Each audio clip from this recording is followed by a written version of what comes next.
دین مکمل نہ پنج تن. محسن ندوی شہید پیغام دے رہے ہیں جس کے بغیر دین مکمل نہ پنج تن. ارے جس کا تمام علم شعوری ہے دوستو, جس کا تمام علم شعوری ہے دوستو, اللہ کی عزت کی قسم تشہد میں اس کا نام ضروری ہے دوستو, شہید کا نام ضروری ہے دوستو.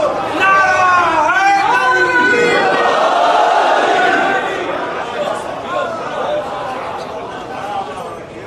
بسم اللہ الرحمن الرحیم. تمام تعریفیں اللہ کے لیے. درود اور سلام محمد علی محمد.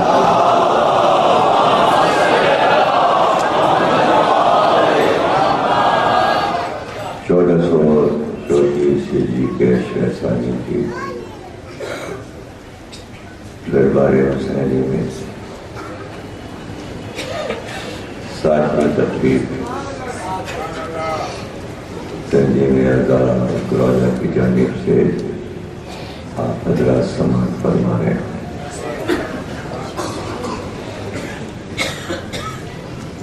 شجاعت بنی ہاشم تشریح کا موجود مسلسل آپ سماعت فرما رہے ہیں. گزشتہ تقریر میں عرض کیا گیا کہ شجاعت کا ایک جوہر ہیبت بھی ہے, اور ہیبت موسیٰ سے سبھی واقف ہے, اور اس سے کہیں زیادہ ہیبت سرکار دو عالم کی ہیبت تھی جو مکے مدینے سے پورے عرب میں پھیل گئی تھی.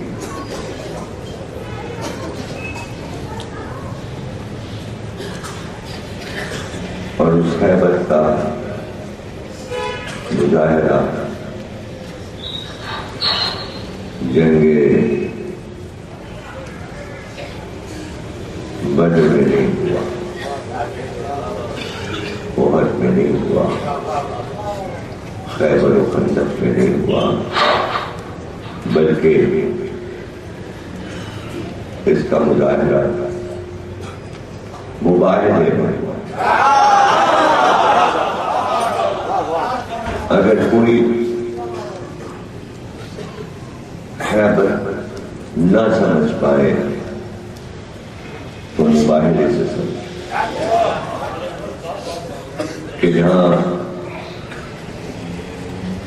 نہ تلوار چلی نہ جنگ ہوئی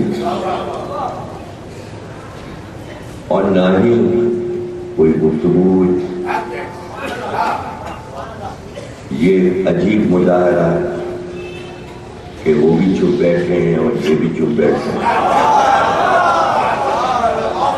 صرف خاموشی میں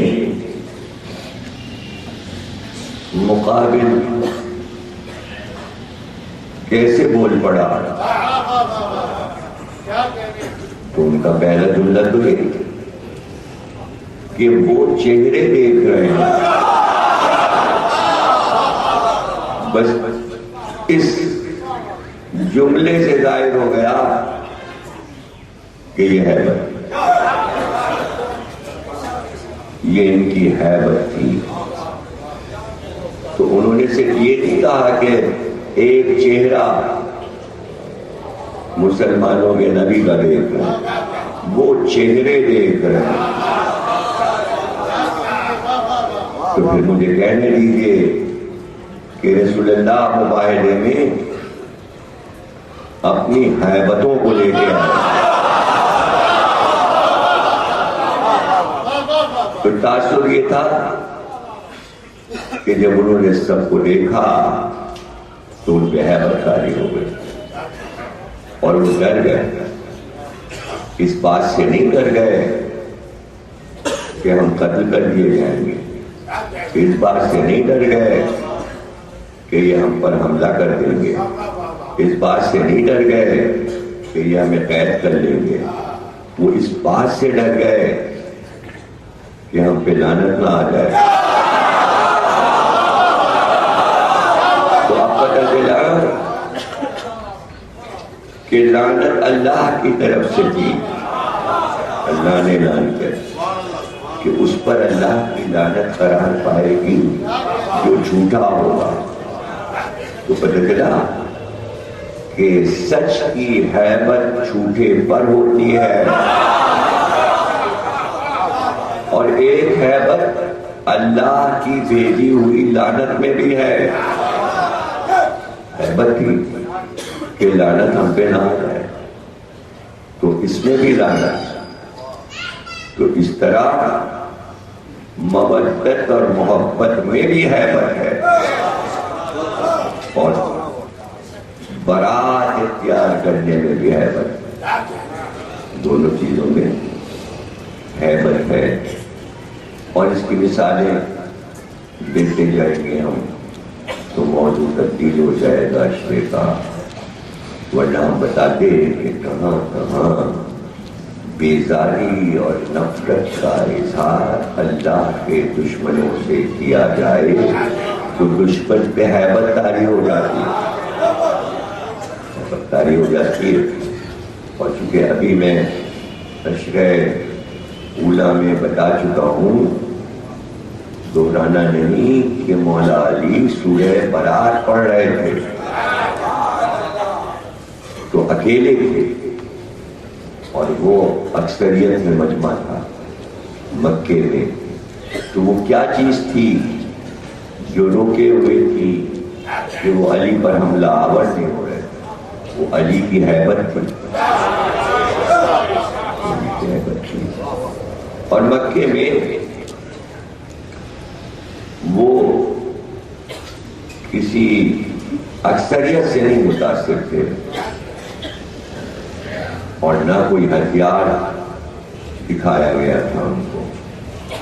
13 برس تک جس چیز نے ان کو روکا وہ ہیبت ابو طالب، وہ ہیبت رسول خدا ہے، وہ ہیبت علی ہے۔ اور اللہ نے الگ الگ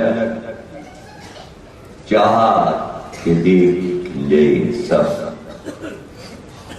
اس لیے کہ فیصلہ کیسے ہو کہ ہیبت ابو طالب نے روکا ہے ان کافروں کو، کہ ہیبت سرکار دو عالم نے روکا ہے، کہ ہیبت علی نے روکا ہے،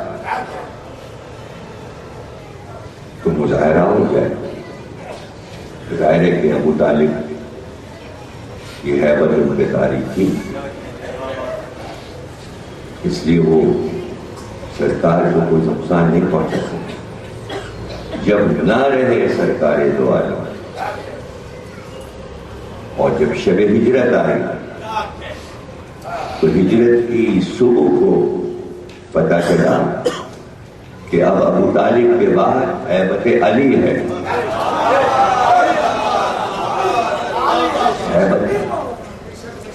اور ہیبت انہیں پتا ہے یہ خالی ہاتھ ہے اور اکیلا ہے، اور اس کا سرپرست چلا گیا، تو وہ کون سی چیز ہے جو روک رہی ہے؟ اس ہیبت کا مظاہرہ تھا کہ جیسے ہی وہ آئے اور حملہ آور ہونا چاہتے تھے علی، تو آپ نے وہیں سے للکار کر کہا، ابو جہل سن، ابو طالب کا بیٹا اتنا شجاع ہے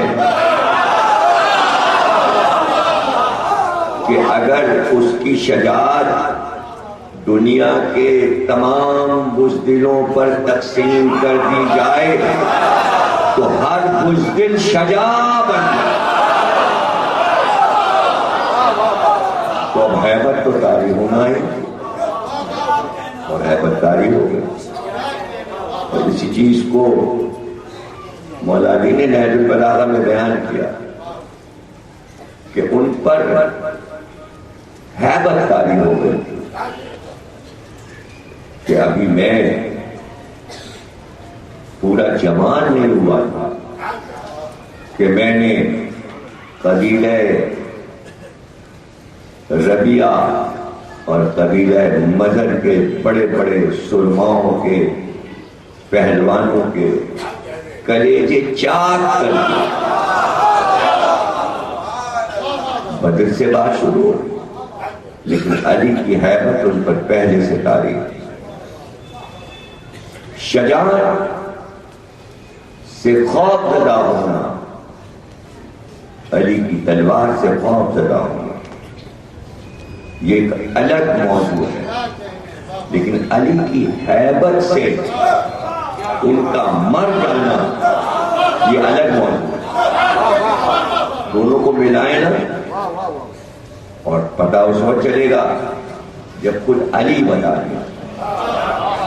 علی بتا دیں اس لیے کہ دنیا تو یہی سمجھتی ہے کہ علی بہت بہادر تھے، ان کی تلوار سے سب ڈرتے تھے. کتنے بڑے بڑے پہلوانوں کو علی نے قتل کیا تھا تو لوگ وہ دبدبا تھا. لیکن علی نے خود واضح کیا کہ شجاعت اپنی جگہ. سمجھو کہ جو مقابل نہیں آ رہا اس کا کیا آ رہا، اور جو مقابل آ رہا ہے اس کا کیا آ رہا. تو پوچھنے والے نے مولا سے پوچھا کہ کیا وجہ ہے کہ جو بھی آپ کے مقابل آتا ہے، جو بھی آپ کے مقابل آتا ہے وہ آپ کے ہاتھ سے قتل ہو جاتا ہے. کبھی ایسا ہوا ہی نہیں کہ آپ کے وار سے مقابل بچا ہو یا مقابل نے کبھی آپ پر وار کیا ہو. یہ کیا بات ہے کہ جو اعلیٰ مقابل بڑے سے بڑا پہلوان اور وہ قتل ہو گیا. تو کیا اس کا جواب لوگ سوچیں گے کہ علی کیا بتائیں گے. ظاہر ہے کہ علی کے کلمات عجائبات ہیں، وہاں تک ذہن انسانی جان نہیں سکتا کہ اس سوال کا جواب کیا ہے. اور شاید میں اپنے موضوع ہیبت کو سمجھا سکوں یہاں پر کہ جو 2-3 دن سے میں اس رخ کو سمجھا رہا ہوں شجاعت کے کہ ہیبت کیا ہے. اب یہاں پر سمجھ میں آ جانا چاہیے کہ ہیبت کسے کہتے ہیں. تو مولا نے فرمایا کہ اس لیے قتل ہو جاتا ہے جو بھی میرے مقابل آتا ہے کہ جب کوئی میرے مقابل آتا ہے پہلوان اور جیسے ہی اس کی آنکھیں میری آنکھوں سے چار ہوتی ہیں تو اس کا وجود، اس کا نفس اس سے پکار کے کہتا ہے جا علی کے ہاتھ سے قتل ہو جا.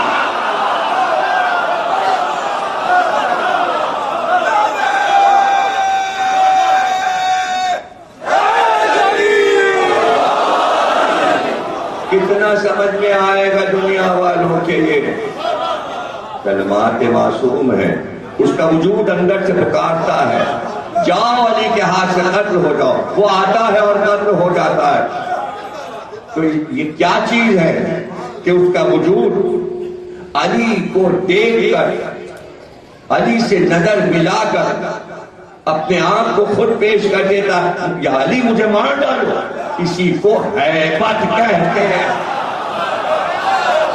اس پہ ہیبت طاری ہو جاتی ہے تو اس کے جسم پہ نہیں، اس کے وجود پر، اس کی روح پر، اس کے نفس پر علی کی ہیبت طاری ہو جاتی ہے. یہ ہے ہیبت حقیقی. یہ ہیبت موسیٰ کے پاس نہیں تھی. ہیبت تو تھی، یہ والی نہیں تھی. تو اب سوچئے کہ عرب کہیں بھی ہے، دور ہے، صرف نام سنا اور ہیبت طاری ہو گئی. اور یہ بھی مشہور ہے کہ جب علی کی ہیبت و شجاعت کی شہرت دنیا کے چاروں کونوں میں پھیل گئی. کسی کا شجاع ہونا، کسی کا بہادر ہونا اور اس کی شہرت کا ہونا یہ ایک عام سی بات، ثبوت نہیں ملتے کہ جہاں نام پہنچے.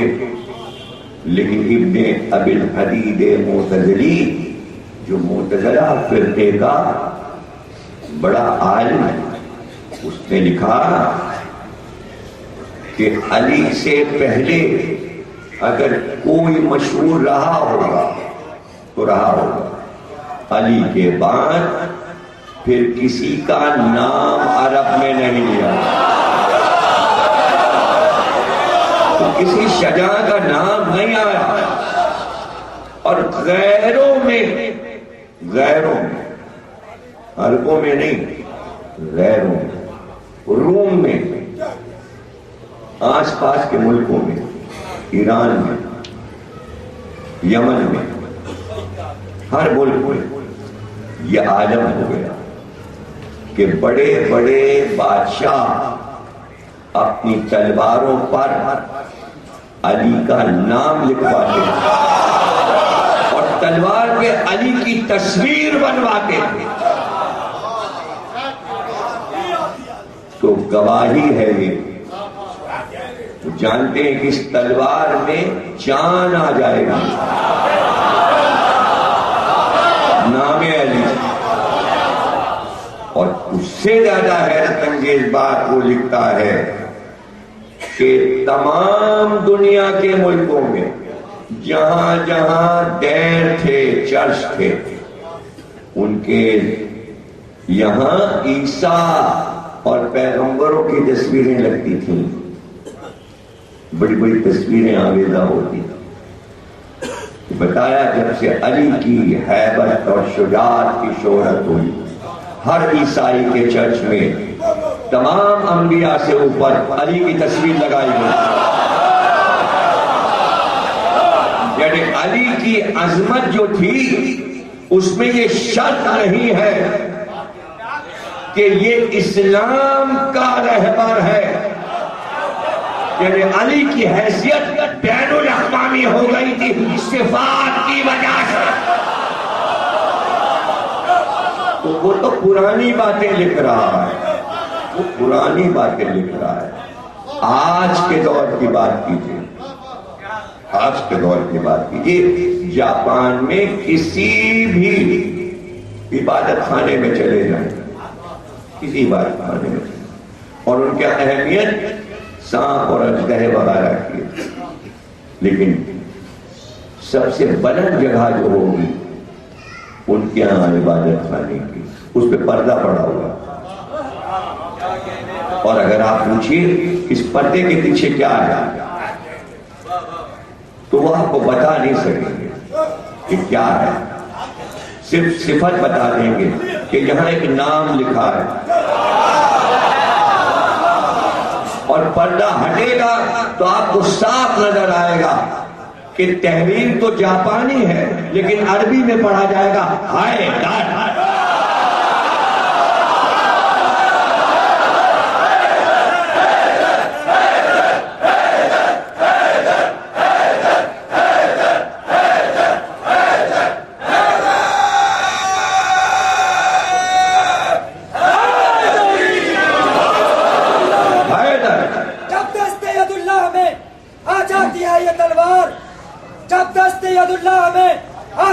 یہ تلوار کم ہو نہیں سکتی، اس کی رفتار کر دیتی ہے علی کے دشمنوں کے سروں کے دو کے چار.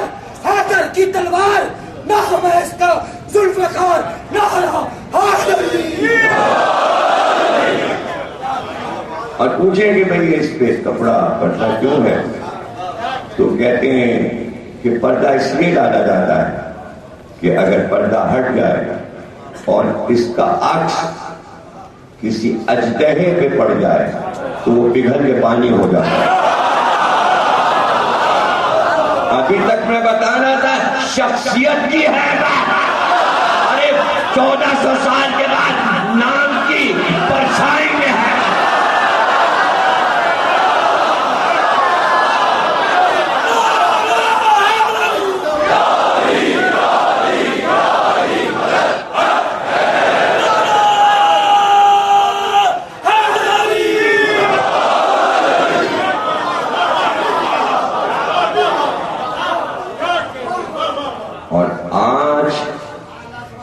کشتی کا دستور ہے کہ جب کشتی لڑنے کے لیے پہلوان اکھاڑے میں کودتا ہے تو پہلے بیٹھ کے مٹی کو چھو کے کان پکڑتا ہے. یہ کان کیوں پکڑتا ہے؟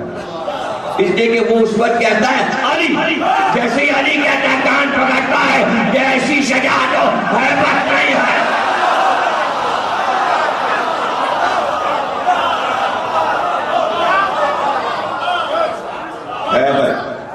آج کی ہیبت ہے تو یہ ہیبت اللہ کی عطا کی ہوئی ہے. اب آپ علی کے مقابل کوئی تصویر بنتی نہیں.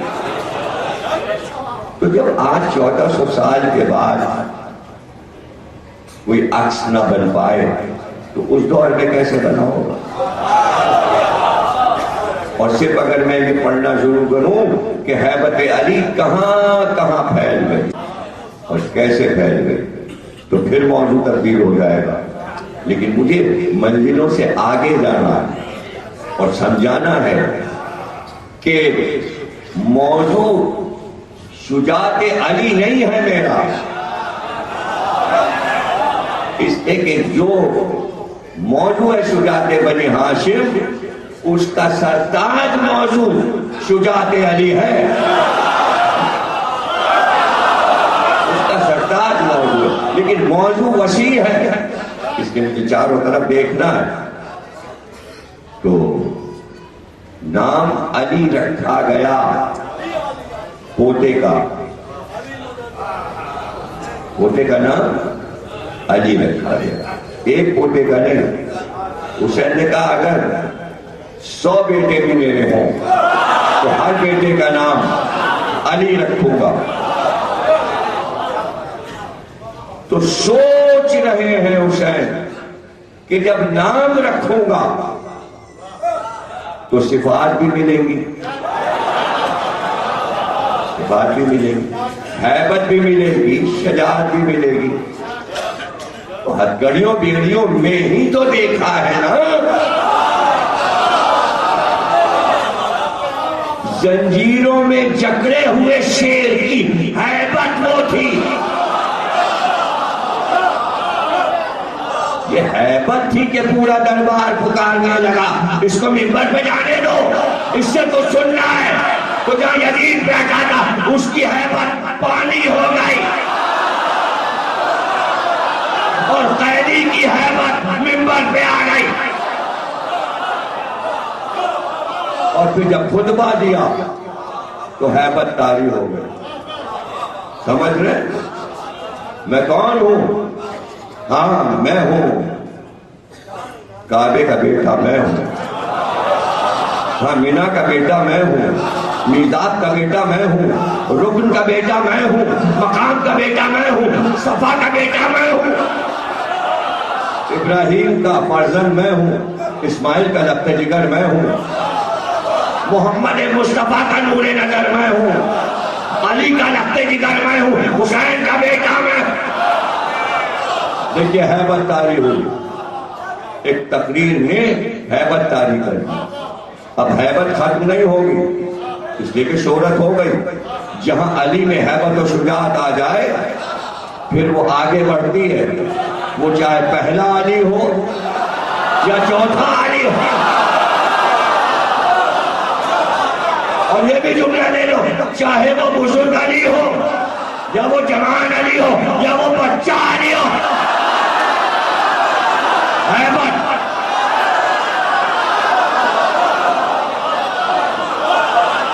پتہ چلا لوگ سمجھتے ہیں حکومت میں ہیبت ہے، تخت میں حکومت میں اور تخت میں اور تاج میں ہیبت ہے، دولت میں ہیبت ہے، لشکروں میں ہیبت ہے. جتنے نام دے رہا ہوں ذرا ذہن میں دوڑائیے، کہاں کہاں ہیبت ہیبت ہیبت. دوڑتے ہوئے فوجی دستوں میں ہیبت ہے، زرعی کمر غلاموں میں اور درباروں میں اور دروازوں پر محل کے بڑے بڑے قصر کے دروازوں میں اور گنبدوں میں اور اونچے اونچے قصروں میں ہیبت ہے. یہ تو دنیا سمجھتی ہے نا، یہ تو سمجھتی ہے بادشاہ آ گیا ہیبت آگے ہو گئی. لیکن بعض جگہیں ایسی ہیں کہ وہاں کتنا ہی ہیبت ناک آدمی کیوں نہ آ جائے، اس جگہ کی اپنی ہیبت ہے اور کوئی انکار بھی نہیں کرے گا. لیکن کعبے سے بڑھ کر ہیبت کسی میں ہو سکتی ہے. کعبے کی اپنی ایک ہیبت ہے اور وہی محسوس کر سکتا ہے جو حج کرنے یا عمرہ کرنے جا رہا ہے اور پہلی نظر کعبے پہ پڑی ہے تو اس کے وجود سے آواز آئے گی. اسے کہتے ہیں ہیبت. اب یہ مجھے نہیں پتا کہ ابراہیم کا بنایا ہے، خدا کا گھر ہے، صدیوں سے سجدے ہو رہے ہیں، ادھر طواف اور صدقے ہو رہے ہیں، لوگ کیا وقار ہے اس لیے ہیبت ہے، یا ہو سکتا ہے کہ کالے غلاف کی وجہ سے ہیبت ہے. کوئی ہیبت تو ہے، تھر تھری ہو جاتی ہے جب کعبے پہ پہلی نظر پڑتی ہے. اب پتہ نہیں میں اپنے تاثر بتا رہا ہوں یا سب پہ یہ گزری ہے، جو گئے ہیں مجھے نہیں معلوم. میں اپنے تاثرات جو میرے ہر چیز کے لیے ہوتے ہیں میں زبردستی تو نہیں کر سکتا کہ آپ پہ بھی یہی گزری تھی، اور اگر گزری ہوگی تو ان کے پاس بیان کے الفاظ نہیں ہیں، ورنہ بیان کیا ہوتا. اور ہاں صاحب کعبے پہ نظر پڑی جس میں تھرتھری ہو گئی. کس کے دربار میں آ گئے، کس کے گھر کے سامنے کھڑے ہیں، یہ ہم کہاں آ گئے کیا ہم اس قابل تھے کہ یہ اور ہم سامنے ہو. کچھ نہیں سمجھ رہے بھائی. ہیبت ہے، ہیبت ہی تو ہے نا. کعبہ شجاع تو نہیں ہے نا، کعبہ تلوار لے کے کسی سے جنگ تو نہیں کرتا، ہیبت تو ہے نا. تو کعبے کی ہیبت، رسول نے کہا یا علی تمہاری مثال کعبے کی مثال ہے. کعبہ کسی کے پاس نہیں جاتا، تم بھی کسی کے پاس نہیں جاؤ گے، سب کعبے کے پاس آتے ہیں، سب تمہارے پاس آئیں گے. تو وہ 25 برس علی کی ہیبت تھی کہ علی نہیں گئے دربار، دربار علی کے.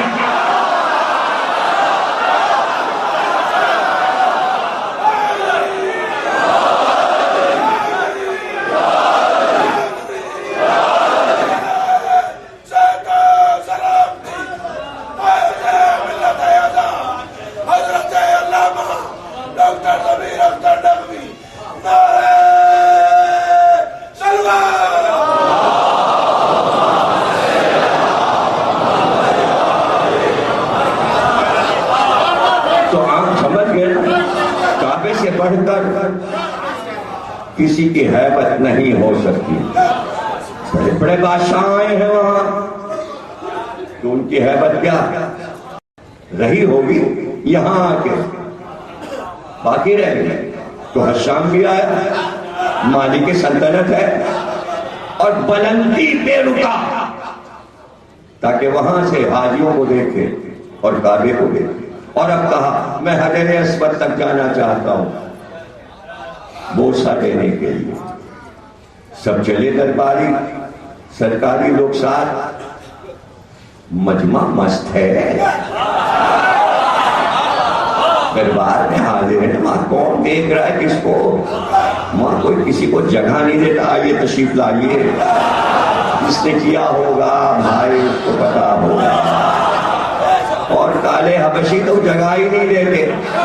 کہا جاتا ہے ان کی کونیوں سے بچیے گا تو ان سے بھی بچنا ہے. اور اللہ میاں کی بارگاہ میں خراج بھی پیش کرنا ہے، تو وہاں کون سنتا ہے؟ ہزاروں برس سے کون سن رہا؟ یہ نہیں ہوگا، یہ تشریف لائیے۔ وہاں لکھنؤ والے نہیں کھڑے ہیں دروازے پہ، آئیے تشریف لائیے۔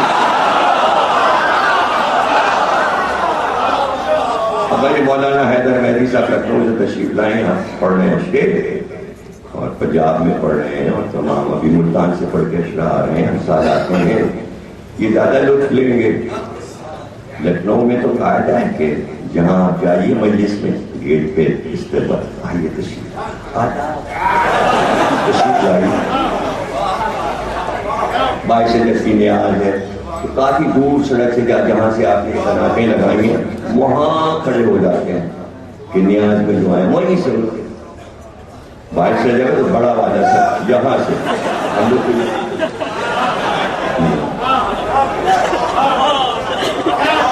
سرکار تشریف لائیے۔ آنکھیں ہم نے بچھا دی، آنکھیں پھشیرا کر دی۔ کسی کو لوگ کہہ لکھنؤ کا مبالغہ، آنکھیں بھی کہیں بچھائی جاتی ہیں۔ اچھا اگر محاورہ نہیں ہے تو پھر لغت میں کیوں آ گیا؟ جب کسی نے کبھی بچھائی نہیں زمین میں تو پھر یہ آ کیوں گیا؟ لکھنؤ کی بناوٹیں۔ ابھی مولانا موجود تھے، ابھی میں قرآن کی یہ باتیں سنا کے آ رہا ہوں، یعنی جو سچ نہ ہو اور وہ کہا جائے اسے کہتے ہیں مبالغہ۔ جو نہ ہو اور آپ میں ایسا ہے، کوئی اپنی آنکھیں زمین میں نہیں بچھاتا، مثلا ارے ہم آپ کے یہاں آئیں گے سر کے بل آئیں گے، ہم نے بڑے گنڈت کا تماشا ہے کہ سر کے بل چلے آ رہے ہیں۔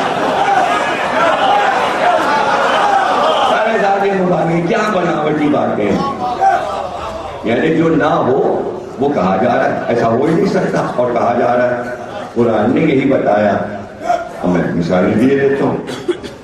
سورہ احزاب میں کہا جب عمر ابن عبدالبر نے آواز دی تو یہاں یہ عالم تھا سارے مسلمانوں کے سروں پہ پرندے بیٹھے ہوئے ہیں۔ تو کیا سارے پرندے اڑ کر آئے اور کسی کے سر پہ کوا بیٹھا، چیل بیٹھی ہے، کبوتر بیٹھا ہے، شکرا بیٹھا ہے؟ ایسا ہوا تھا؟ نہیں ہوا تھا، ایسا نہیں ہوا تھا۔ پھر کہا کیوں اللہ نے؟ جو چیز ہوتی نہیں وہ کیوں کہا؟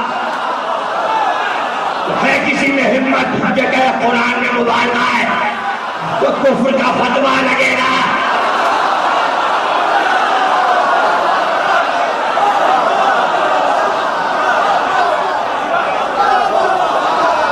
پھر آگے جا کے قلوب الحناجر، سارے مسلمانوں کے کلیجے اور دل آپ کے حلق میں یہاں اٹک گئے تھے۔ بھائی وہ تو چلیے ٹھیک ہے، سانپ کے منہ کی چھچھوندر وہ تو ہوتا ہے، لیکن یہاں نہیں ہوتا جہاں کہا جاتا ہے۔ جہاں مثال ہے وہاں ہوتا ہے، اس لیے کہ سانپ جب چھچھوندر کو کھاتا ہے تو وہ رکتی نہیں، چی چی چی چی چی چی چی چی چی کھا تو لیا اس نے چوہا سمجھ کے، بعد میں پتہ چلتا ہے چوہا نہیں چھچھوندر ہے۔ اب اس کے سمجھ میں نہیں آتا نگلوں کہ تھوکوں، نگلوں اس ہوتی یہاں پر اٹکی ہوئی ہوتی ہے، اس لیے کہتے ہیں سانپ کے منہ کی چھچھوندر، نہ اگلی جاتے نہ نگلی جاتے نہ اگلی جاتے۔ بات سچ ہے، لیکن جہاں کہیں جا رہی ہے کہہ رہے بھائی یہ تمہارا کام تو سانپ کے منہ کی چھچھوندر ہو گیا، نہ تم کر رہے ہو، نہ کر پا رہے ہو، نہ واپس کر پا رہے ہو، نہ انکار۔ محاوروں سے بات سمجھائی جاتی ہے، چونکہ عربوں کا طریقہ تھا کہ مثالوں سے اپنی بات سمجھاتے تھے، اس لیے اللہ نے مثالیں بیان کی کہ ان کے کلیجے حلق میں آ گئے تھے۔ کیا مطلب ہے ان دونوں باتوں کا معنی بتا دیجئے۔ عمر ابن عبدالبر نے للکارا ہے، آؤ لڑو مجھ سے، میرے ہاتھ سے مر جاؤ تو جنت میں جاؤ، مجھے مارو تو جنت میں جاؤ، مجھے مارو گے تو مجاہد کہلاؤ گے، غازی کہلاؤ گے، میں تمہیں مار دوں گا تو تم شہید کہلاؤ گے۔ تمہارا عقیدہ تو دونوں طرح درست ہے، تو پھر آ جاؤ، یا مر جاؤ یا مارو۔ اب کیا ہوا؟ سناٹا ہو گیا، چونکہ عقیدے کو للکارا تھا تو پوری امت عقیدے پہ نہیں تھی.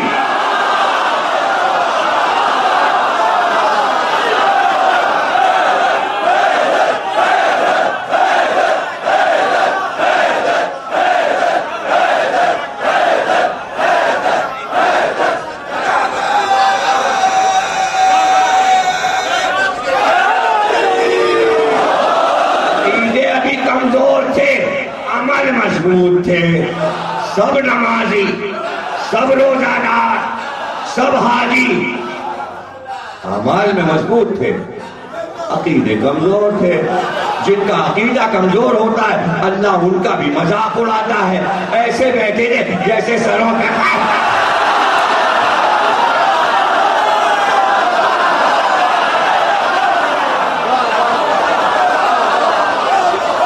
ان کے جو گلے میں ان کے کلیجے اور دل پھنس گئے تھے. تو آج تو قرآن میں ہے، کسی سے معنی پوچھ لیجیے سمجھا دے ایسا ہوا تھا. پرندے بیٹھے تھے، سب کے دل یہاں آ کے اٹک گئے تھے، حلق تک آ گئے تھے. تو مفہوم سمجھا دو. وہ مفہوم نہیں ہے جو کہا جا رہا ہے، کچھ اور ہے. تو یہ ہوا کیوں؟ ابھی توجہ نہیں آتی. یہ ایک دم سے اتنے ہزاروں مجاہدوں پر، جانثاروں پر، یہ سروں پر طائر کیوں بیٹھ گئے؟ یہ کلیجے حلق میں کیوں پھنس گئے؟ ارے عامر ابن عبد ود جیسے کافر کی ہیبت تھی.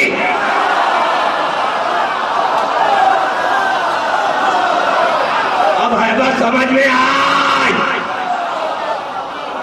اب اس ہیبت کو جو پامال کر دے اس کی ہیبت قیامت تک رہے گی. اس لیے کہا کل کفر کے مقابل کل ایمان.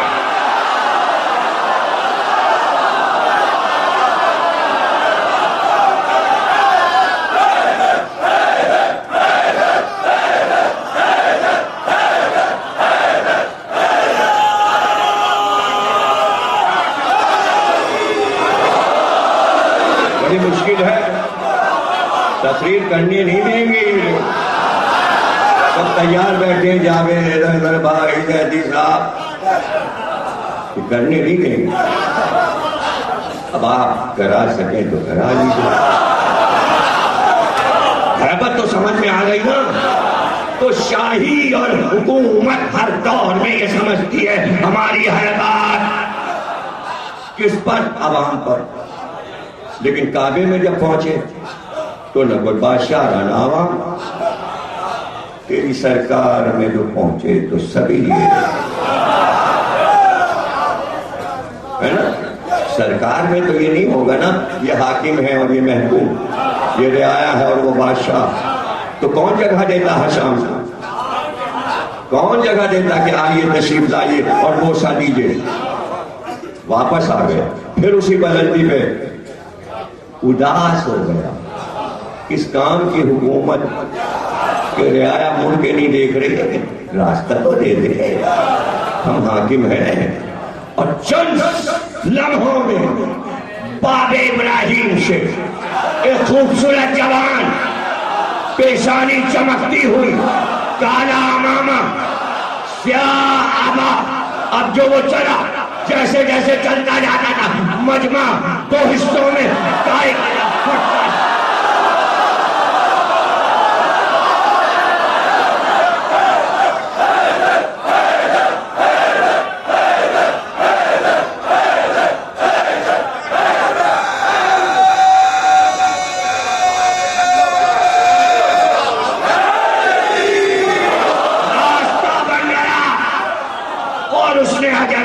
کو بوسا دیا اور اسی طرح واپس آیا. لوگ ادب سے پیچھے ہٹتے گئے اور چھوٹتے گئے. جانا اور آنا. میں نے جملہ کہا تھا کہ اس گھر میں آنے کے بعد کسی کی ہیبت قائم نہیں رہتی، چاہے بادشاہ ہو. اس لیے کہ کعبے کی ہیبت کوئی تو ہے جس کی ہیبت کعبے پر.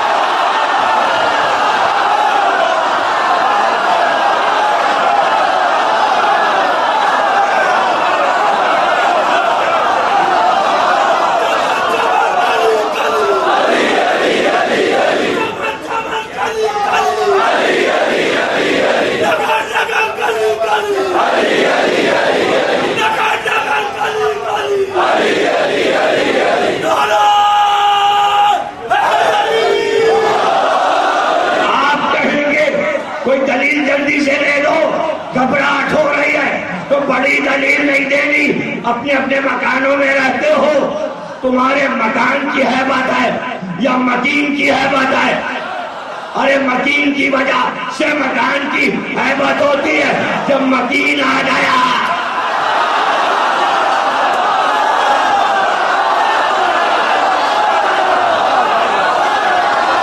کعبے کی ہیبت ان کی وجہ سے آئے۔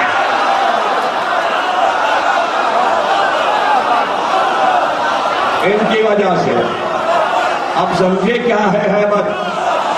سید سجاد کی ہیبت، وہ پہلا علی ہے، چوتھا علی۔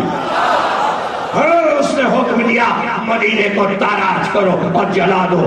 بعد واقعہ کربلا یہ ہے واقعہ حرہ، یعنی آگ والا سال جلا دو، خانہ کعبہ کو جلا دو، واقعہ حرہ۔ مدینہ تاراج کر دو۔ تین کام کیے ہیں اس نے، تین کام: اللہ سے ٹکرایا، نبی سے ٹکرایا، امام سے ٹکرایا، بچا کیا؟ اور پھر کچھ لوگ گن گانا چاہتے ہیں۔ اب گن بچا کون سا؟ سارے گن تو دکھا دیے، اب تو گنی لے کے نہ ہو۔ وہ معمار کے پاس ہوتی ہے تو پتہ چلے گا سیدھا الٹا ٹیڑھا میڑھا کیا ہے، عمارت کس کی کہاں ہے، قائد کیا ہے نا، مختصر سی بات کہہ دی نا۔ اور مدینے والوں نے میری مخالفت کی ہے اور حسین کی شہادت پر ساتھ دیا، حملہ کرو، فوج آ گیا، عبداللہ ابن ابی کو بھیج دیا، پورا مدینہ تاراج ہو گیا، مسجد نبوی میں گھوڑے باندھے گئے۔ واقعہ ہونے والا ہے اور اس سے 7 دن پہلے سید سجاد نے اپنے پورے خاندان کی بیویوں بچوں کو مدینے سے دور یمبو کے مکان میں پہنچا دیا، جو مولا علی کا بنوایا ہوا مکان۔ یمبو درہ مدینے سے 12-14 میل دور ہے، جہاں مولا کا ایک مکان تھا، جہاں کھیتی باڑی تھی، وہاں بھی ایک مکان تھا۔ گھر خالی ہو گئے، صرف سید سجاد، صرف سید سجاد۔ دن بھر مدینے میں ایک خلف شہر ہوا، قتل و غارت ہوا، کتنے لوگ مارے گئے، کیا کیا ہوا، انگریزی ہوئی۔ اور اب رخ تھا سید سجاد کے گھر کی طرف۔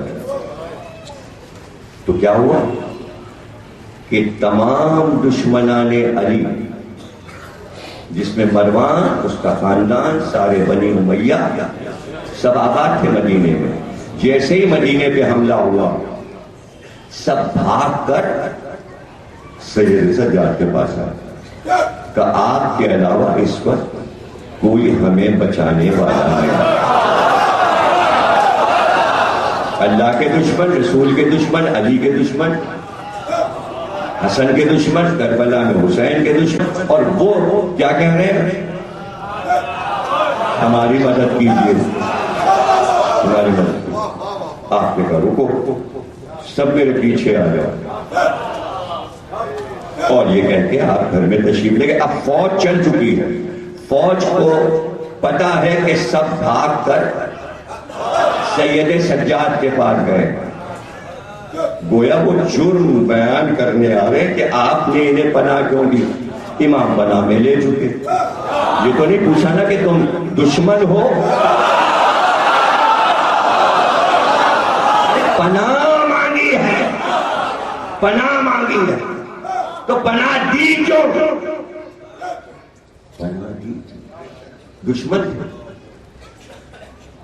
کیوں دی پناہ؟ آج مصرع بھی نہیں یاد آپ، دین ہست حسین، دین پناہ ہست حسین، جو نانا کے دین کا اظہار کرے گا مجھ سے پناہ مانگے۔ جب دین کو پناہ دے رہا ہوں تو دین والوں کو کیوں نہیں پناہ دوں؟ مانگو تو مانگ لیا، گھر میں گئے۔ کربلا کے واقعے کو کئی سال گزر چکے، 3 سال گزر چکے۔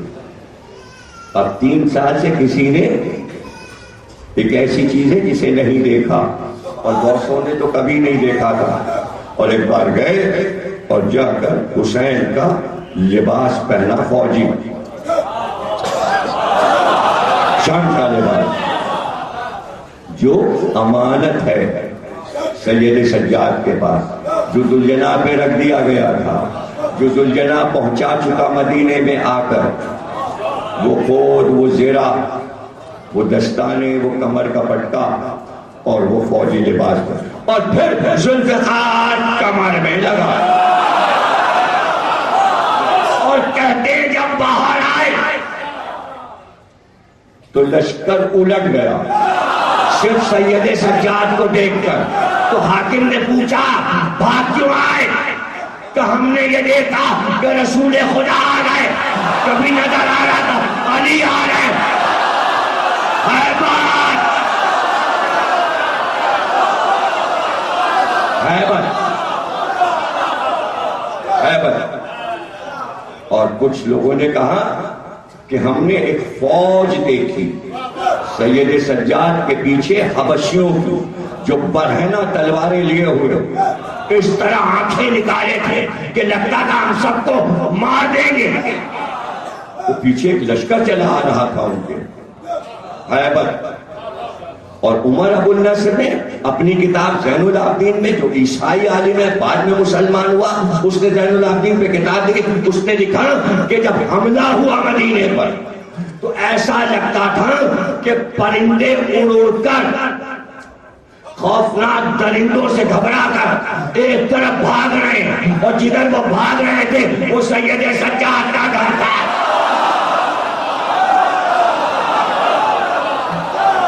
وہ سید سجاد مدینے کا گورنر، امام پر پابندیاں لگا، ظلم کرتا، طرح طرح سے تکلیف پہنچاتا، اور پھر ایک دن آیا کہ معدوم ہو گیا بادشاہ کے سامنے۔ اتنی شکایتیں پہنچیں غیروں سے کہ بادشاہ نے معدوم کر دی، اور پھر خود آیا اور کہا گورنر کو پکڑ کے لاؤ اور اس کو یہاں چوراہے پہ باندھ دو، اور جن جن کو اس نے تکلیفیں پہنچائیں سر اس کو آ کے مارو، اس کے ہاتھ پیر باندھ دو، اسے مارو، اس پہ لعنت کرو، اس پہ تھوکو، اس پہ کوڑا پھیرو، اسے تھپڑ لگاؤ۔ اب وہ جو کل تک تخت نشین ہے آج وہ لاچار ہے۔ بھائی سنیے گا، یہ بھی عمر ابو النصر نے لکھا ہے، اور اس پر کوئی اس کا مددگار نہیں، اور چاروں طرف دیکھ رہا ہے۔ یہ بھی تو نہیں کہہ سکتا پروردگار تو ہی مدد کر، وہ حرکتیں کر چکا ہے، اسے پتا ہے کہ اللہ مدد نہیں کرے گا، پکاروں گا بھی تو نہیں سنے گا، اس نے کہ جرم بڑھے۔ ایسے میں اس نے دیکھا کہ سامنے سے سید سجاد آ رہے، جیسے ہی قریب آئے تو پکار کرتا آپ بھی بدلہ لینے آ گئے، آپ بھی اپنا بدلہ لینے آ گئے؟ کہا نہیں، ہم تیری مدد کرنے آئے، ہم تیرے ہاتھ دھلوانے آئے ہیں۔ کون ہے بادشاہ؟ ہم تجھے آزاد کرتے، کوئی آ کے ہمیں روکے، ہے بات، ہے بات، سمجھ رہے ہیں بات؟ ابھی تو میں چوتھے امام پہ ہوں، ہے بتے بنی ہاشم، بنی ہاشم، اللہ حج کرنے جا رہے ہیں، قافلہ پورا جاتا ہے، راستے میں لوگ پتہ چلتا ہے حسین کا بیٹا جا رہا ہے، حسین کا بیٹا جا رہا ہے، پیدل ہو جاتے ہیں، ساتھ ہو جاتے ہیں، سفر میں جاتے ہیں۔ واجب امام بیان کرتے ہیں کہ اکثر بابا گھوڑے پہ بیٹھتے تھے اور مجھے بھی گھوڑے پہ بٹھا اور چلتے تھے سفر میں۔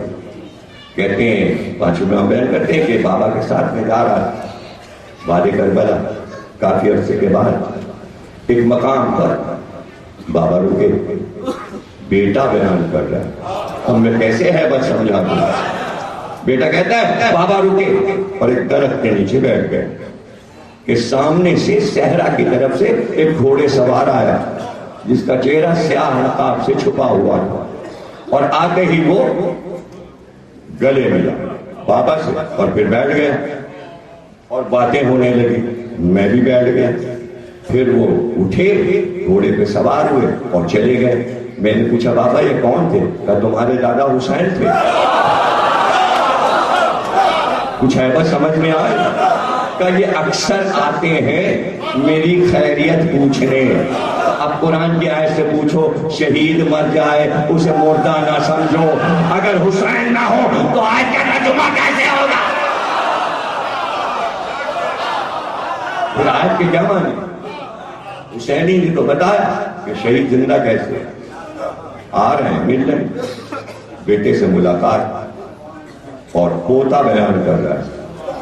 تو حج پہ جاتے ہیں قافلہ ساتھ ساتھ, لوگ خوش ہوتے ہیں امام کے ساتھ حج ہوگا تو قافلہ بڑا ہو جاتا ہے, پھر واپسی بھی ساتھ ہوتی ہے تو پورے کیمپ لگتے ہیں, خیام لگتے ہیں دور تک. اتنا بڑا قافلہ کسی کا ہوتا ہی نہیں تھا.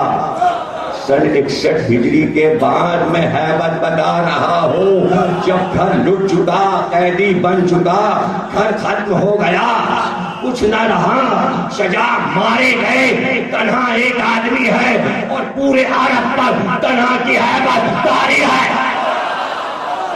یہ آسان ہے. تو آپ کہیں گے ہیبت چھنی کب تھی اور شجاعت چھنی کب تھی؟ بحال کیا. کچھ دیر کے لیے غیب میں تھے سب, پھر وہی رسول کی معراج, وہی دین و فقہ کی تبلیغ, وہی رہنمائی, سب واپس آ گیا. عوام ساتھ ہیں, لشکر نہیں. جو دین والے ہیں وہ ساتھ ہیں. شرابیوں کبابیوں کی بات نہ کیجیے. جو دین پسند ہے وہ ان کے ساتھ ہے. یہ تو حسین کہہ رہے ہیں وہ آئے جو دین پسند ہے, اور جو یزید پسند ہے تو جائے.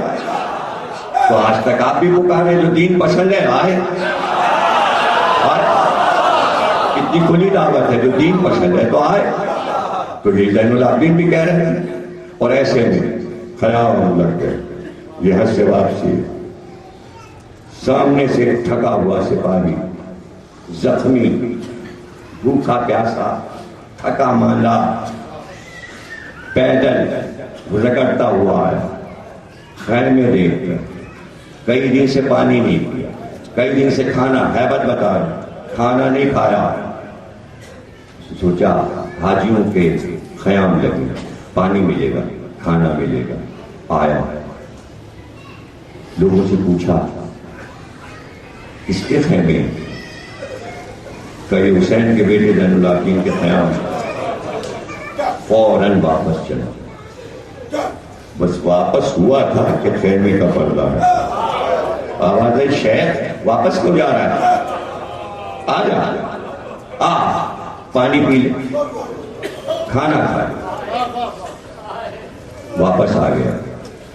سامنے امام کو دیکھا, پہچانتا تو تھا, ایسا تو نہیں کہ پہچانتا نہیں, پہچانتا تو ہے, سب پہچانتے ہیں. اس لیے کہ پکار کے کہ جو نہیں پہچانتا پہچان لے. فرزدہ قصیدہ پڑھ چکا ہے شام کے سامنے, یہ دربار میں تقریر ہو چکی ہے. جو پہچانتا ہے وہ پہچان لے میں کون ہوں, نہیں پہچانتا وہ بھی پہچان لے. پکار کے کہا گیا, کعبے میں بھی دیکھا ہے, حج میں بھی دیکھا ہے, عمرے میں بھی دیکھا ہے, جانتے تو سب ہیں. اور جو کربلا میں ہیں انہوں نے کربلا میں بھی دیکھا. اس لیے کہ 5 محرم تک تو سامنے ہیں. اس لیے کہ 3 برابر کے شجاع ایک ساتھ گھوڑے پہ سوار ہوئے تھے. برابر کے قامت, برابر کے سینے, برابر کے بازو, برابر کا حسن, برابر کی شجاعت. اور 3 گھوڑے ساتھ چلے ہیں 6 مہینے راستے میں. 3 کون ہیں؟ ایک عباس, ایک علی اکبر, ایک سید سجاد. تینوں کے کمر میں تلوار لگی ہوئی. چوڑا سینہ سید سجاد, بھرے بالوں, ایک بہادر جیسے عباس ہے ویسے سید سجاد, ویسے ہی علی اکبر. 3 کی ہیبت ہے 6 مہینے راستے میں. اس لیے کہ قافلے کے آگے آگے چلتے ہیں. حسین کے سپر بنے. اور 5 محرم کو حسین خیمے سے نکلے. تو عباس پہلو میں کا وہ سرحد جہاں سے شروع ہو رہی ہے لشکر کی، یہ وہاں کون شیر جیسا ٹہلا ہے تلوار ہاتھ میں لیے، یہ کون زیرہ بکر پہنے ہوئے تلوار ہاتھ میں لیے ہوئے شیر کی طرح ٹہلا ہے؟ تو سید سجاد نے کہا آقا یہ بڑا شہزادہ علی بن الحسین سید سجاد ہے، کہا بلا عباس گئے کہ آپ کے بابا بلاتے ہیں، آئے چہرے کو دیکھا، شیر ہے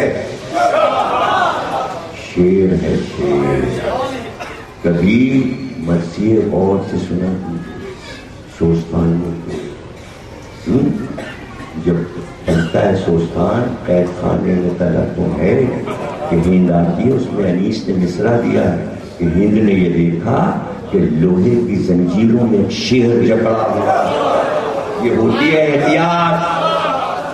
پھر مرثیہ پڑھ لینا، بیمار نہیں دکھایا، شیر شیر زنجیروں میں جکڑا، شیر تھے سید سجاد۔ کوئی نہ سمجھے کمزور سے چھوٹے سے دبلے پتلے، ایسا نہیں ہے، کسی کتاب میں نہیں لکھا، شیر بہادر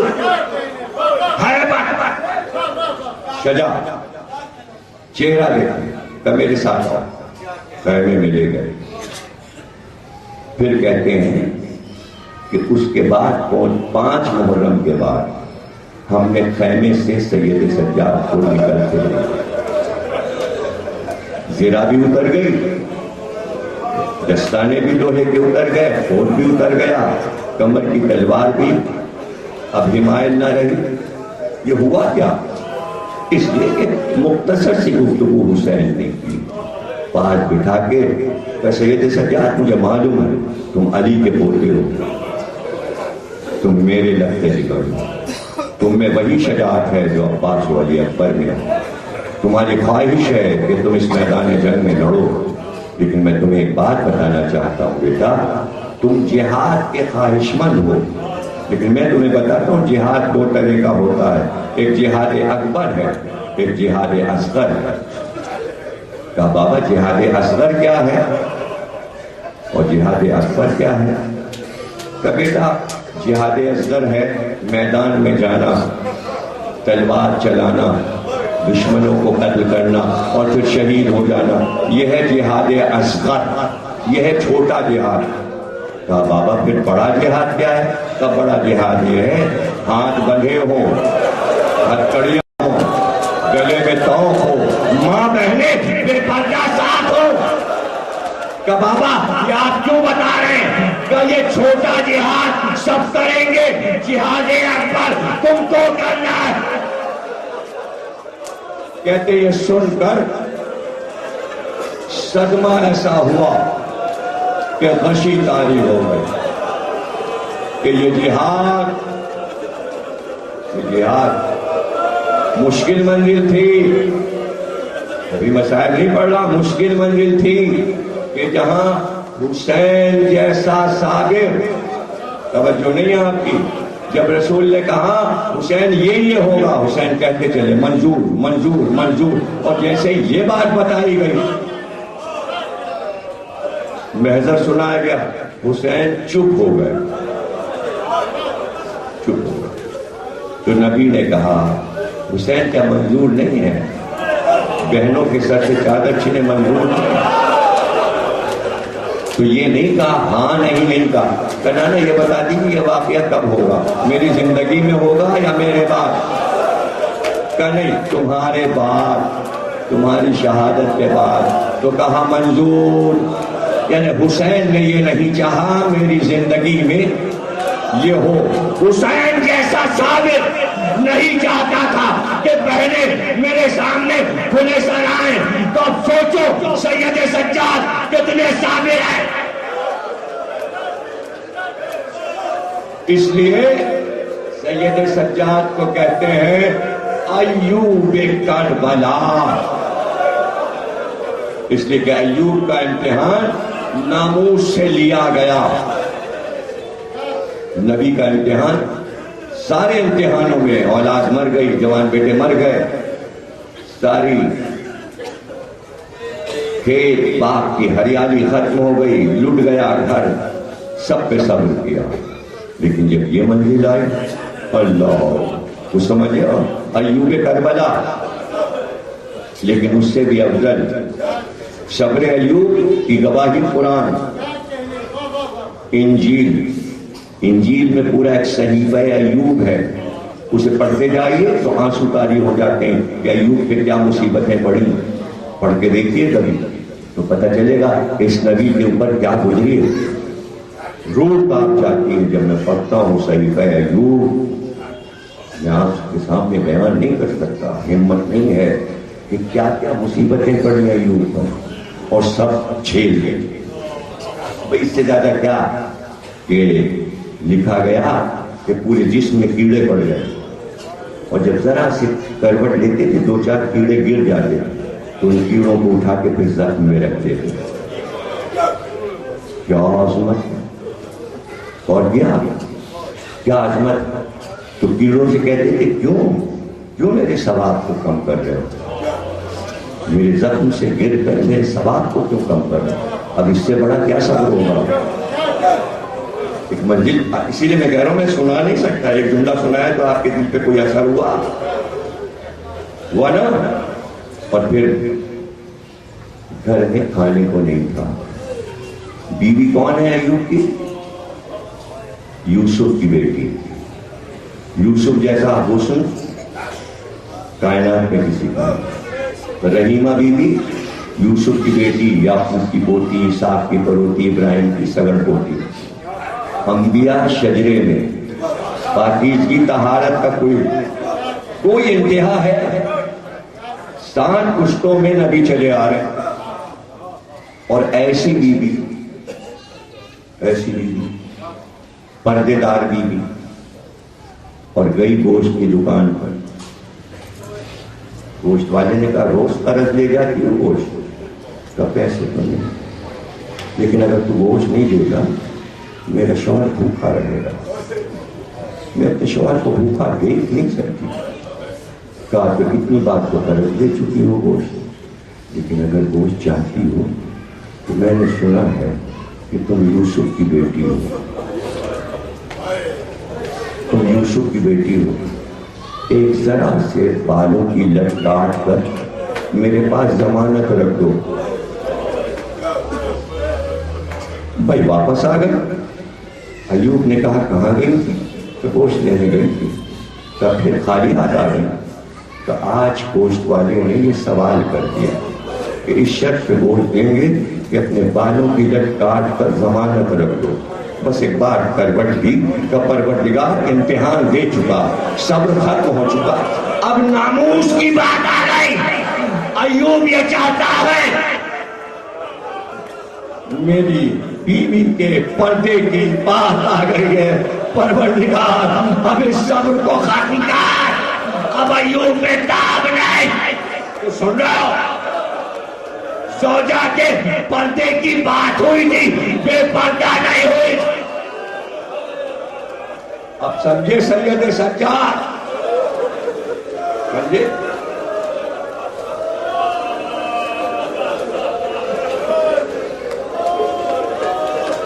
بیٹا تمہیں جہاد اکبر کرتا، پھر نشیداری ہو گئی، پھر ہوش میں آئے شب عاشور، پھر بے ہوش ہو گئے، پھر ہوش میں اس وقت آئے جب حسین نے بازو تھاما اور کہا خدا حافظ، اب نہ آئیں گے، اب نہ آئیں گے۔ لو سارے رموز امامت تمہارے سپرد کرتے ہیں۔ پھر بے ہوش ہو گئے، جب تک حسین جہاد کرتے رہے رشی میں رہے، اور پھر جو ہوش میں آئے تو زینب نے اٹھایا، اٹھو میرے لال، عصر کا ہنگامہ آ گیا۔ اٹھو سید سجاد، زمین ہل گئی۔ لیکن عجیب بات ہے، جسے بار بار غش آتے رہے کربلا میں، میرا قیمتی جملہ ہے ضائع نہ ہو، ابھی مسائل شروع نہیں کی، میں آتا ہوں مسائل پر تاکہ بچے سینے پر یہ جملے میرے لکھ لیں۔ یہ بہت قیمتی جملے ہوتے ہیں، ڈھونڈے سے کتابوں میں نہیں ملیں گے. وہی راوی لکھتا ہے کہ جس کو غش پہ غش آ رہے تھے عصر عاشور تک، شام غریبہ کے بعد کوفے سے شام تک اور دربار تک پھر کبھی غش نہیں آیا. ارے کچھ سنا پھر غش نہیں آیا. تازیانے پہ تازیانے کھائے، غش نہیں آیا. امتحان دے رہا ہے، اب تو جاگنا ہے، ہوشیار رہنا ہے. یہ ہے شجاعت سید سجاد. اور جملہ سنیں گے؟ ابھی تو ہیبت بتا رہا تھا نا، اب شجاعت بھی سن لو. تو راوی نے اب شجاعت کیسے بتائے کہ تلوار لے کے لڑے تھے؟ نہیں، تلوار ضروری نہیں ہے، شجاعت بتانا ضروری ہے. تو راوی نے کہا کہ جو وزن خیبر میں خیبر کے در کا تھا، جو علی نے اٹھایا تھا، اس سے زیادہ وزن اس لنگر کا تھا. جو لوہے کی زنجیریں پکڑ کر چل گئے، خیبر کا در اور زنجیروں کا وزن برابر ہے. آسان نہیں ہے، ہر ایک نہیں اٹھا سکتا. بہت سے ملنگ نقل کرتے ہیں کمر میں زنجیر باندھے، لیکن اگر سارے زیورات جو قیدی کو پہنائے جاتے تھے کوئی ایک پہن لے. کسی نے بتا دیا تفصیل کہ تفصیل کیا تھی، تو شہباز قلندر نے کہا بناؤ ویسے ہی توق بناؤ. اب اس وقت تک تو لوگ سمجھتے تھے کوئی ایک لوہے کی پٹی ہے جیسے منت کے لیے توق پہنا دی. ایسا کوئی توق پہنایا گیا نہیں. رومی توق استعمال ہوتا تھا شام میں، جو سب سے بڑی سزا ہوتی. اور وہ کیسے ہوتا ہے؟ وہ ایک لمبا پتھر ہوتا، ہاتھ کی اس انگلی سے لے کر اس انگلی تک ایک پتھر کی چٹان ہوتی، اس کو بیچ سے گول بیچ میں کاٹ دیتے اور اس چٹان کو گلے میں پہنا دیتے اور ہاتھوں کو سیدھا کرتے. اور اس چٹان کا وزن ادھر کا وزن اس ہاتھ پر اور ادھر کا اس ہاتھ پر، اور کندھوں پر اس کھول کو رکھ دیا.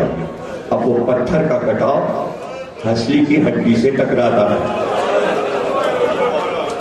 یہ ہڈی چلنے میں سے ٹکراتا ہے. جب اوپر کا پتھر رکھ دیا جاتا تھا تو اتنے بڑے پتھر یہاں سے یہاں تک کے دو لائے جاتے تھے، اور نیچے پتھر لگا کے دونوں پتھروں کو زنجیروں سے باندھا جاتا تھا.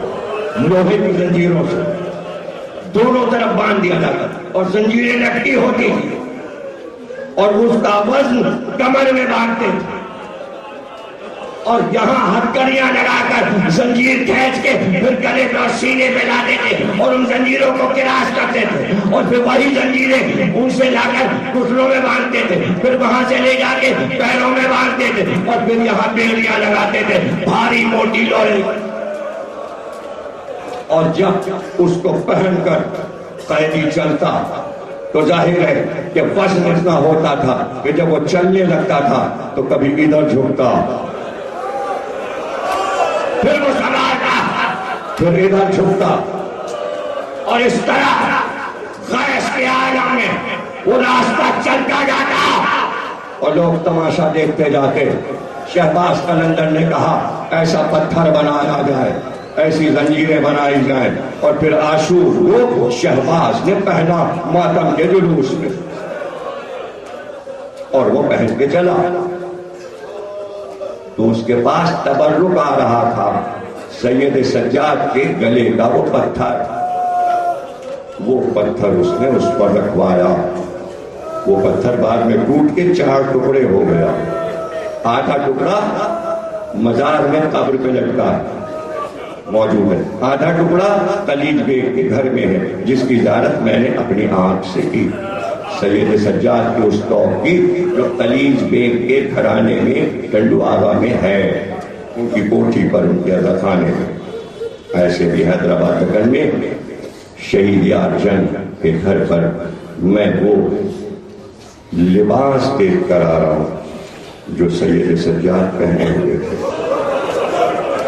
ایک بڑے سے صندوق میں وہ لباس رکھا ہوا ہے, اس پہ خون کے قطرے بھی لگے ہیں گلے کے پاس, آستین کے پاس. اور اس کا معجزہ یہ ہے کہ ایک بار پورا محل جل گیا, آگ لگ گئی, اور شہید یار جنگ کی بیوی نے کہا کہ مجھے معلوم ہے گھر جل جائے گا لیکن سید سجاد کا پیرہن نہیں جلے گا. اسی طرح سلامت ہے وہ پیرہن, بڑا مقبول امام باڑہ ہے. سید سجاد کے نام سے کئی امام باڑے حیدرآباد تک کر کے.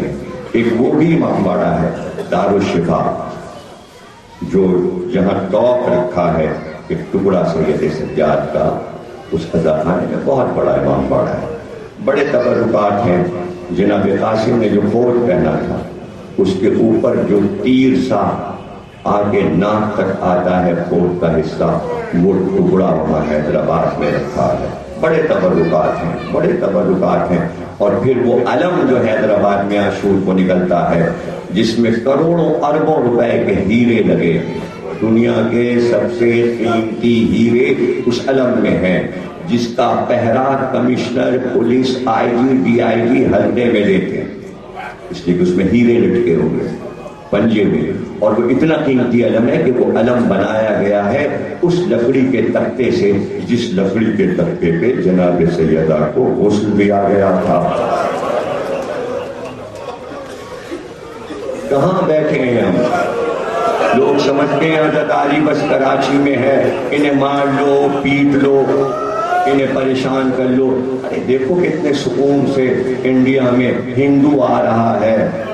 اور میں نے پوچھا کہ یہ علم کا متولی ان کا اہل سنت ہے, اس نے اپنے ہاتھ سے علم کا تبرک مجھے دیا, یاقوت اور جو سچے موتی چڑھتے ہیں وہ سب میرے ہاتھ پہ رکھ دیا, چڑھا ہوا جو میں لے کے آیا. اس سکون سے ہر قوم حسین کو خراج ساتھ ساتھ پیش کر رہی ہے. یہاں محرم آتے سب الگ الگ ہو جاتا ہے, پولیس الگ, حکومت الگ, پارٹیاں الگ, شیعہ الگ. یہ کیا ہے؟ سب ایک کیوں نہ ہو گئے 10 دن میں اور 2.25 مہینے میں. یہ ہے ان کو پڑھا. ہاں ہم حفاظت کر رہے ہیں. الگ کیوں کھڑے ہو؟ الگ کھڑے ہو کے بعد ساتھ مل کے چلو, تبھی تو پاکستان میں اتحاد ہوگا. اتحاد کا سبق تو ہم پڑھاتے ہیں اتحاد, اور سیکھنا چاہیے. کیا اچھا لگے گا کہ جس ملک سے ہم ٹوٹ کے یہاں آئے وہاں تو اتحاد, ہندوؤں میں بھی, عیسائیوں میں بھی, شیعوں میں بھی, سنیوں میں بھی, اور یہاں جھگڑے بچے ہوئے. خطرہ ہے عزاداری کو, خطرہ کہے کا خطرہ ہے؟ امریکہ میں تو نہیں ہے, وہاں جلوس نکلا. لندن میں تو نہیں خطرہ, جرمنی میں تو نہیں, فرانس میں تو نہیں, نیوزی لینڈ میں تو نہیں, جاپان میں تو نہیں, انڈیا میں تو نہیں. کہاں نہیں ہے عزاداری اور کہاں اجازت نہیں ہے؟ اور کسی گلی کونے میں نہیں, ملکہ کے محل کے سامنے سے عاشور کا جلوس جاتا ہے. نیو یارک میں جہاں دارالحکومت ہے, ڈی سی واشنگٹن میں, وہاں سے جلوس گزرتا ہے. اٹلانٹا میں جہاں محل ہے گورنر کا, اس کے سامنے سے جلوس جاتا ہے. وہ کہتے نہیں آپ دہشت گرد ہو, ہم نہیں جا رہے. سب کو پتا ہے حسین کے ساتھ دہشت گردی ہوئی ہے. ہر قوم ہماری مظلومیت کو مانتی ہے. اس لیے آپ ہمارا ساتھ دیجئے. ہر سیاسی پارٹی, ہر حکمراں اس لیے ہمارا ساتھ دے تاکہ ملک کی عزت بنے. اگر حسین کے جلوس میں آپ نے کوئی بھی گڑبڑ مجلس میں کی تو آپ کی ناک یہاں سے نہیں کٹے گی, یہاں سے کٹے. یہ تو میں مادی بات بتا رہا ہوں, یہ تو میں سیاسی اثرات. اب روحانی بات بتا دوں. جس نے عزاداری کی توہین کی ہے, قومیں کی قومیں برباد ہو گئی. تخت و تاج نہ رہا بنی امیہ اور بنی عباس کا. تو آج کے لوگ کیا سمجھتے ہیں کیا رہ جائے گا؟ پھر سن لو, سید سجاد اور اپنے بیٹھے رہے اور بنی امیہ خاک. ارے سید سجاد کو حج کرنے جا رہے ہیں, کہاں ہے آگے, کہاں ہے تک, کہاں ہے تاج, اور کہاں تھا یہ؟ وہ تو زندہ رہے 40 سال.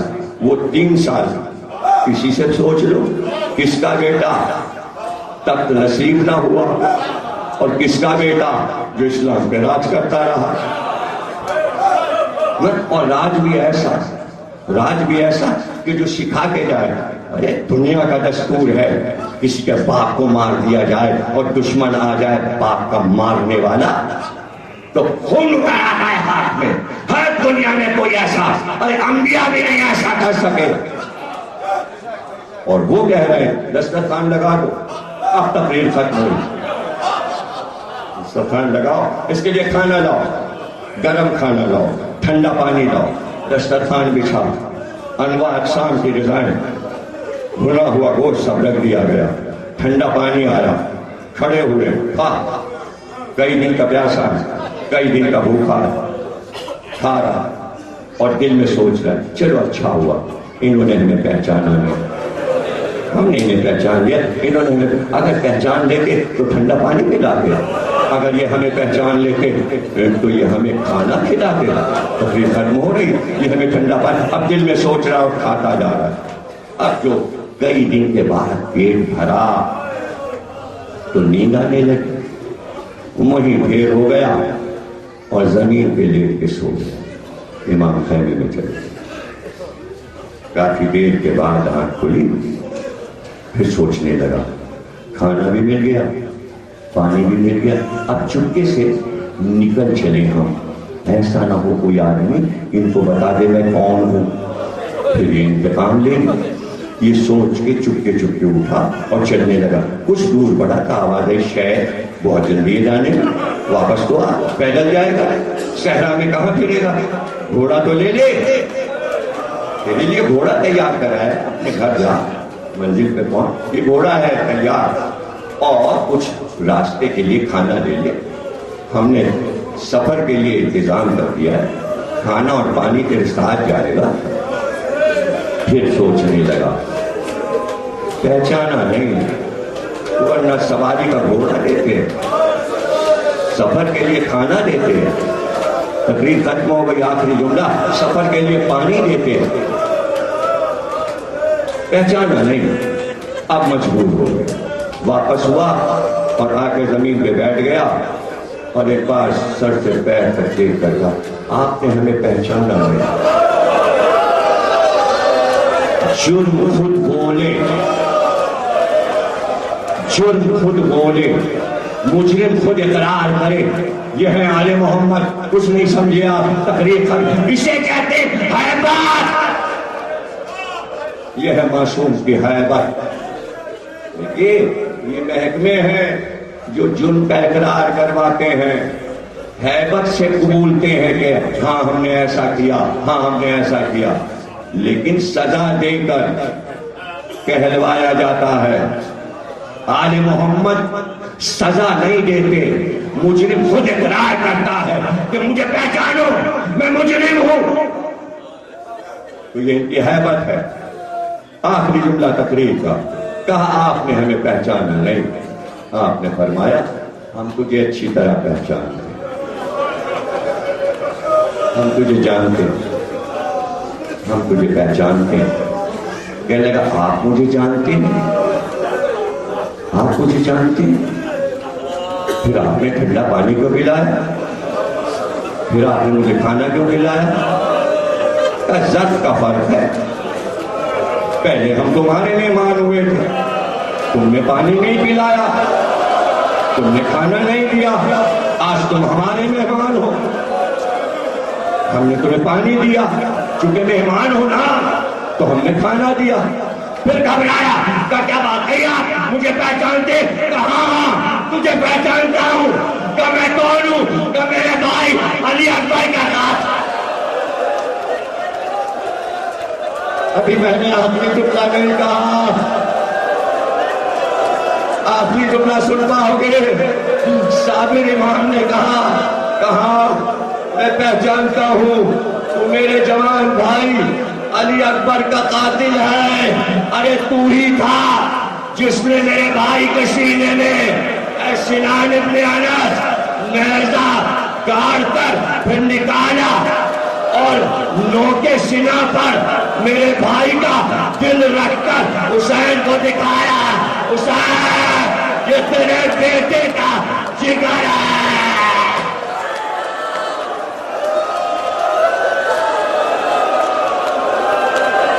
تم سلامت رہو، تمہارے گھر آباد رہے۔ رونے والوں، سیدہ تمہاری آوازیں سن رہی ہیں، تمہارے آنسو زہرا بی بی کے رومال میں، اللہ تمہیں برکتیں عطا فرمائے۔